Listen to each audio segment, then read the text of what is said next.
I'm sleepy. I'm not doing this right yet. Hi. Hey, morning. Morning, Isaac. How are you? I'm good. Good. I am trying to wake up here, man. It's freaking rough. My kids get up to go to school at 6. I stayed up and watched the Jets last night. Aaron Rodgers. What time do you wake up in the morning? Usually 6:30. My dogs wake me up to be fed. Oh, yeah. Wait till you have a kid and they wake up at like 5:30 to get on the bus. It's so annoying. 5? You wake up at 5:30? No, Maggie wakes up at 5. Okay. I've now come to wearing like headphones, like earplugs, so I can't hear her when the alarms goes off. But like this morning, she opened up her door to the bathroom like 15 times. It like shines right in my face. It's just like I was like, so now I'm going to be amazing. Isn't it amazing that the difference between husbands and wives when you wake up? Like I wake up and I like pitter patter around. Like, and we're big guys. I pitter patter around. I like slowly close the door. Shelby wakes up. And I swear it's out of spite or out of anger that I'm still sleeping and she's up, and she like slams the door, turns on all the lights, like, oh, you can sleep through anything. It's no problem. It's like, dude, oh, if I were to do this, I would be charged with murder. Yeah. So now I need so now it's the same thing. So now I wear my earpods, which I'm just probably totally terrible to sleep with. The earpods in your ears, but I can't hear. And then now next step, because this morning I had a dream I was going to get hit by a train. Okay. It was literally Maggie opening up the door with the light shining from my face. So now I'm going to have to get one of those little sleepy masks. That would be cute. That'd be real cute. And then with my CPAP machine too. Your mask. Mask head. You're going to look like a fighter pilot. Redneck fighter pilot. All right. Sorry. So we need to get to work here. We're going to have a quick podcast today. Talk our friends, Amy and Dick are back from Grief and Loss in Motion. We had them on in May. Talking about their group that handles. Am I allowed to say suicide? Was I not allowed to say suicide? I forget. You're not. I don't think so. If I remember right, you're not. I already said it. I already broke the rule. But anyways, I already broke the rule. But talking about that subject, and then what they do, what their group does to help families after it happens, and that kind of stuff. So I always want to remember correctly. It's more than that. It's more than just. Yeah, it's a ton. All right, so let's bring them on. Hello. Hi. This is John. Did I see? Well, his, you know what? His name on Facebook though is Dick. Yeah. His persona. His persona is Dick, and I'm going to again. If you ever see him comment on some of our stuff, it works. Yes. It's all in fun, though, right, John? It's all in fun. It's all in fun. It's all a big joke. Social media. It is 100%. So tell us. Just remind everybody. Real quick about Grief and Loss in Motion, what your organization does, and I actually got some of the flyers up when we talk about the fundraiser you guys are having. So give us a rundown. So Grief and Loss in Motion serves survivors of suicide loss and other traumatic losses. And we do say the word suicide as much as often as much and as often. We weren't allowed to say. This is backwards. Oh, committed. It was committed. We weren't allowed to say something. Committed. Yeah, and you're allowed. We're just moving towards breaking that stigma. So the more you say suicide, the better, because people can talk about their feelings. We just want to take away the shame and the stigma, so we don't say committed. We say died by. I am so bad at. I'm so bad at paying attention to I knew you were right. You were onto something, but we got it. I knew it was close. Okay. All right. So sorry. Continue, Amy. That's okay. So we have support groups and butterfly releases and a lot of different programs to help our community learn more about grief. We also have our loss team, and the loss team is dispatched by the coroner's office to go to the scene of suicides right when they happen to offer immediate support. That is amazing. Yeah, and again, we talked about this last time. It is an amazing thing you guys do on such a tough topic. Right. It's wonderful to have that opportunity to do it too, because right in that moment, we may not reach people.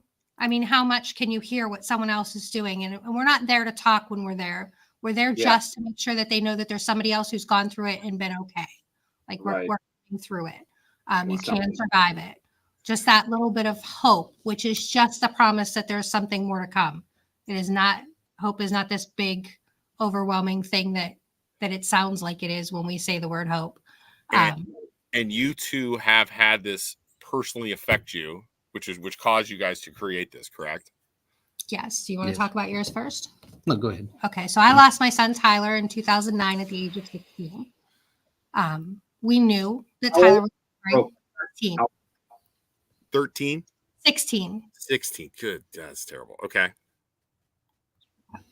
Yeah. And we knew, my ex-husband and I knew we did all the things, the hospital, the medication, all of the counseling, everything, and still couldn't prevent it. So we know that there are suicides that are not preventable, that you can do all the things and not prevent them. I like to tell people in our QPR trainings, which are suicide prevention trainings, that there's about 7 minutes from the time that they actually decide to the time that they go through with it. And we want to stop people for those 7 minutes. So we work hard at doing that on both ends, the prevention and the postvention side. And everybody knows prevention, but postvention is serving the people who've lost someone to suicide. Suicide is one of the only things that happens to you that then you become on the list of risk factors for dying by. So if you look at the list of risk factors for dying by suicide, losing someone to a suicide loss is right on there on the list risk factors. Wow. And then John has also had some losses as well. Yeah, I've lost some friends, and I lost in May. I lost a nephew. Oh, wow. Wow. So, and you talk about the stigma of it. I mean, just you two here, it's happened to. I can think of people that families that have experienced a suicide. I mean, it happens a lot more, I think, than people think.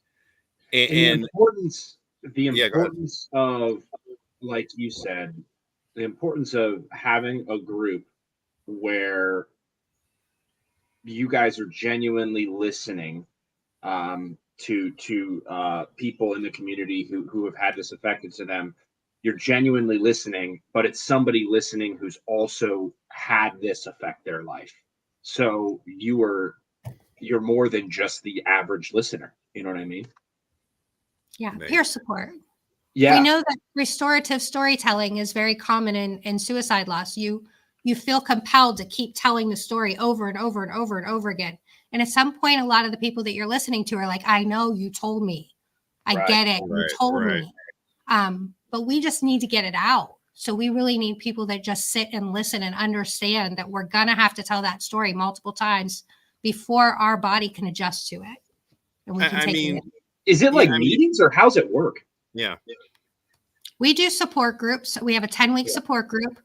It's closed after the second week. So it's not that monthly drop-in where everybody's coming in and there's somebody new bringing some new story and everybody has to do the introductions over and over.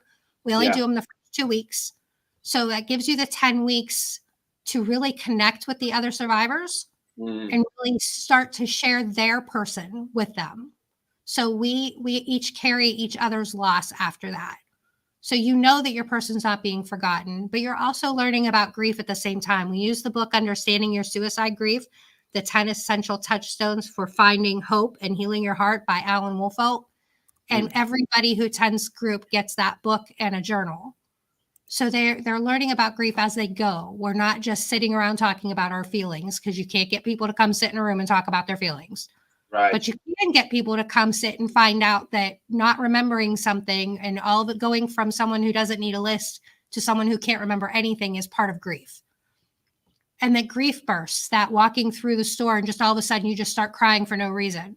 Right. Other people are having that too. It's a normal reaction. It's a typical reaction. I don't like the word normal. Sorry. I mean, I know for us, I mean, I know our family and our parents have always urged us to talk when there's a problem. Like now, granted, sometimes in our family, the talk might be screaming and yelling at each other. However, this is the way we are, right? And I think, I don't think a lot of people do that. Is that fair to say? Where there's not our family doesn't bottle stuff up. We just scream at each other, and a lot of people think that's super aggressive, but at the same time, it's like everything's out on the table. Yeah, which kind of goes back to our podcast where whenever there's an issue, we immediately get out there and start talking about it.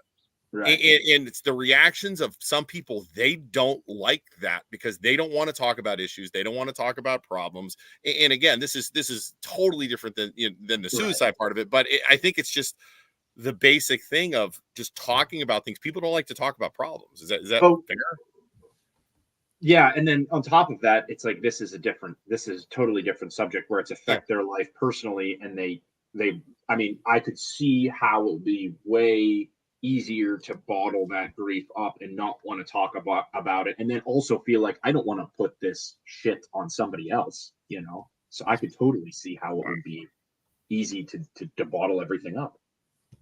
On both ends, you have that with individuals who are thinking about suicide as well. They don't want to burden someone else. They already feel like they're a burden. So who do they go talk to? How can they Right. get that out? Right. How do you do that and share that and not be judged for what you're thinking? How do you put that on another person? Right. And then after you've lost someone, how does someone else understand what that feels like? Everybody in the community is telling you to get over it. I want you to go back to being the person you were before, and not giving you that space to just feel the emotions that you're feeling and validate them for you. And that's what we're here for, because that's an important part of it. We Right. also have, with our maker space, our laser engravers and 3D printers and CNC machine and embroidery machine, we do maker grief programming. So there's a lot of people who can't come in and talk about emotions at all, and support groups not right for them. We do programs where we talk about your grief and what you're going through while we're creating a project.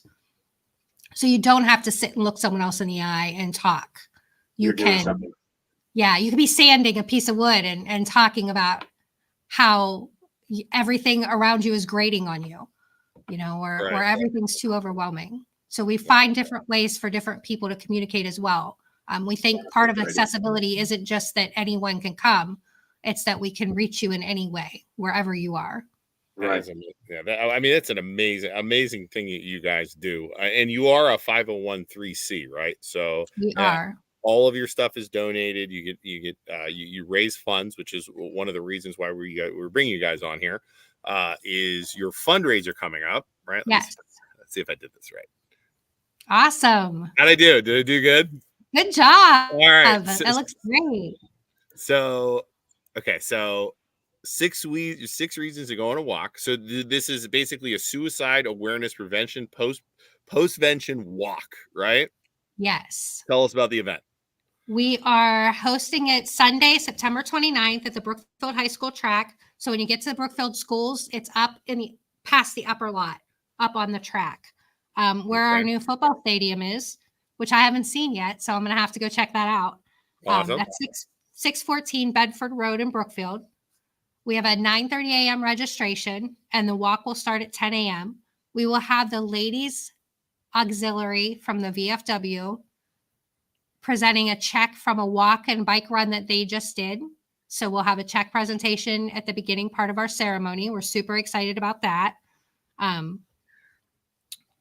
Our goal for this, while we hope to raise funds, we always hope to raise funds, so we can still take sponsors up until Monday. And we can allow vendors to set up a table or information tables from organizations for $10, just a simple fee, just to make sure that we're bringing that in. What was that? That was my alarm. I'm sorry. That was my reminder to make sure that I go back to work when I'm done. You ever seen the movie The Purge? I thought the Purge warning was going off there with the with that sound. I was like, what are we doing? Throw that logo back up. Sorry. I thought it was my computer or something. That was crazy. That one, yeah. Oh my gosh. I was like, what's going on? Anybody that raises $150 gets a free t-shirt.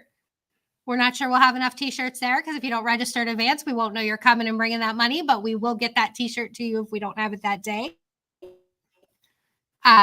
You can register on our website, suicidepostvention.org. There's a big banner across the top. Just click it. It'll take you to the right spot to do registration. But our goal, really, more than raising money, we need money to do what we do, but our goal is to bring people together, to connect people, to let the people know that there are other people out there going through what they're going, no matter where they are on that spectrum. So prevention, postvention, post-intervention. Post-intervention is someone who has had an attempt that wasn't fatal. So we really want to make sure that everybody has support. We want people who have not been affected by suicide to come out and show their support for the people who have been. This is something that there's no person that shouldn't be at this walk. We understand that schedules won't allow everyone to attend, but it's for everyone. Do you guys have a Venmo? We do not have a Venmo Can for the I Venmo organization. you? Can I Venmo you and then you give it You to the can organization? Venmo. You can, yeah. Luke, We let's also do- have a space on our Trumbull County Loss Facebook page that has just a donation thing where you can just go in through Clover and make a donation. All right, I'll do that. I can send that link to you. Oh, Luke, we'll do $100 sponsor. Awesome. Luke, I'm checking our donation thing. We can do 500. We can't because we have to give that money to the band. Oh, the okay, never mind. I didn't know if we look like we have a lot of money right now, but we don't because we have to donate. We're donating money all over the freaking place. So yeah, that money is going to the band. We did a fundraiser. I don't know if you followed any of that. We did a fundraiser for the Pullman band and got that money. So yeah, I knew you were gonna say that, Isaac, and I'm like, no, don't do it. Right. I'm sorry. Yeah, the 100's fine then. Yeah, we have to do the 100 next time. Well, next time we'll do it. Well, how about this? Next time you guys do a fundraiser, let us know about a month in advance, and we'll do a fundraiser for you guys because on our page. Our page. Awesome. Because we don't gain a lot of money unless we do fundraising. You can share my page. You can share my donation page on your page. Okay, let's do that too. We'll make a $100 donation and we'll share it on our page as well. Yeah, let's do that. Right, perfect. That'd be great. It's Grief and Loss in Motion for those of you at home, right? Mm-hmm. And then is the Facebook page name? Grief and Loss in Motion is one of our Facebook. We have a Facebook page for everything, just like you guys. Grief and Loss in Motion, Trumbull County Loss, and the Makerspace. And then I'm going to go to where to donate. Fundraiser. If you go to I will send it to you and put it on your pages. Okay, but right now, if you go to the Trumbull County Loss Facebook page. Wait, no, so not great. Trumbull County Loss. Okay. Trumbull County Loss. Yep. Because it's right up there in that one for sure. If you look at our information, it says linkclover.com. Okay, let's see here. Oh, no, why did Nikki Frenchco pop up when I did that? Let's see here. Trumbull County Loss. Shouldn't pop up on my page. Maybe because I don't know why she's popping up automatically when I do a search, Isaac. Can you explain that to me? Probably has Trumbull County involved. Antagonize her all the time. Do me a favor. Send me the link. I can't find it. Send me the link, would you please? Do you remember that everybody thinks she's our cousin now? Nikki Frenchco's our cousin? Everybody keeps saying that she's our cousin. I knew it. I'm like, she's our cousin? She's not our cousin. Like is that like second cousin or? We're totally going. No, she's not our going cousin. Off the rails. Going off as soon as you bring up Nikki it's really important at Grief and Loss in Motion that people know that everyone is welcome, no matter who you are. Everyone. Okay. I'm sorry, Amy. John, Amy's gonna start getting yell at us when we get done with this. Like, all right. So we got kids in school that couldn't focus on anything. And I know John for a fact was one of those kids that can't focus on anything. There is no doubt in my mind. All right. Well, send us the link. We'll send it out. And again, one more time, it is September 29th. Let's pull this up one more time before we get out of here. September 29th. September 29th, Brookfield High School track, 9:30 a.m. registration, 10 a.m. start. The address is 614 Bedford Road in Brookfield. Beautiful. All right. And then we will, like I said, we're going to do a sponsor for $100. We'll spread the word and get the word out as much as we can to help you guys. I would love to go. However, I am buried in so much youth sports I cannot even describe to you. Having 3 boys under 13 right now, you know what my full-time job is right now, John? Youth sports. My part-time job is real estate and mortgages. That's what's going on right now. So, all right. Well, you guys, awesome job. We love your organization. Whenever you guys need to get the word out, let us know. Next time you guys have an event like this, let us know in advance a little bit, and then I will push the heck out of this for you guys, and we'll see if we can help you guys raise some funds for sure. So, Thanks so much. Anybody in the Columbiana area that wants to stop and drop off a donation, we'll be at the Save 22 run at the Salem Ambulance Rider on Saturday at 750 Broadway Avenue. Beautiful. They are doing registration at 10 and kickstands up at noon. Beautiful. There you go. Well, thanks a lot, guys. Again, always love you guys having on the show. Appreciate your organization and everything you guys do. Thank you so much. We appreciate you helping us get the word out. We'll see you later. John, don't troll us too hard, John. I did. I'll try not to, but it's hard. We'll see you guys later. Dude, what a great organization. I mean, that's a cool one. That is so hard to talk about. Right. Especially with her. Like you say, 16-year-old, she tried everything.